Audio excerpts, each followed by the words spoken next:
Hi everybody, welcome back to Instructional Insights. It's us again, Basil, Tyler.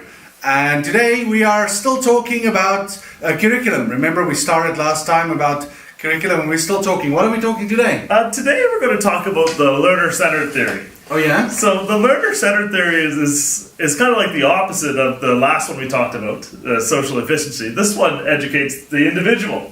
So how does that look?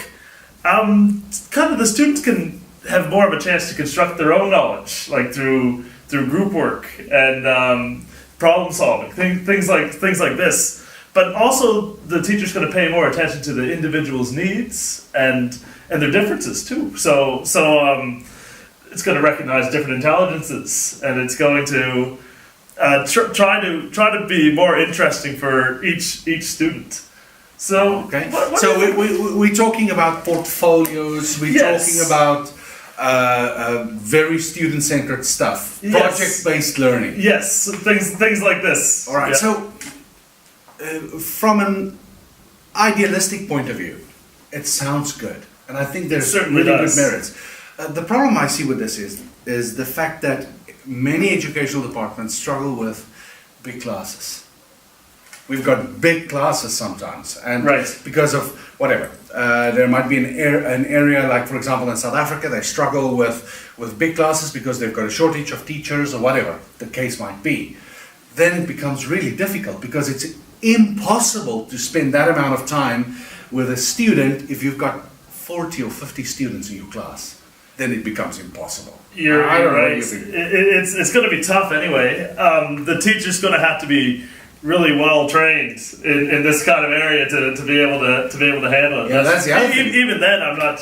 Yeah, even And that's the then, other it's thing, gonna be tough. because we're talking here, you mentioned something about the fact that they move away from giving grades. It's all, you really need a well-trained teacher to be able to execute this style really well. Effectively, well, it could turn into chaos pretty quick too, but it can also work.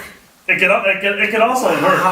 How do you think it would work? In the right circumstances, this can be fantastic. If you have the right teacher and the right mindset to make it work. So it's so much more. It can be so much more interesting for the students, rather like doing stuff that they're interested in, and instead of just being told stuff, they actually inquire and think and talk like.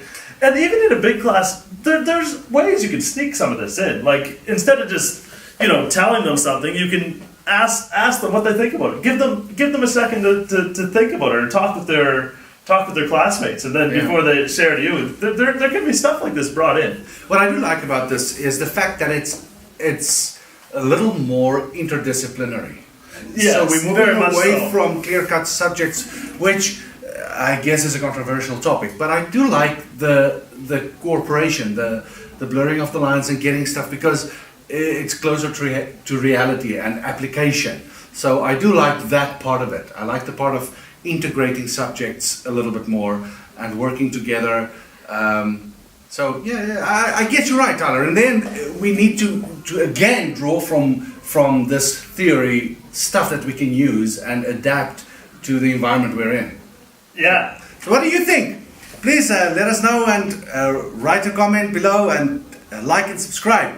Thank you very much. Thanks, See you folks. next time.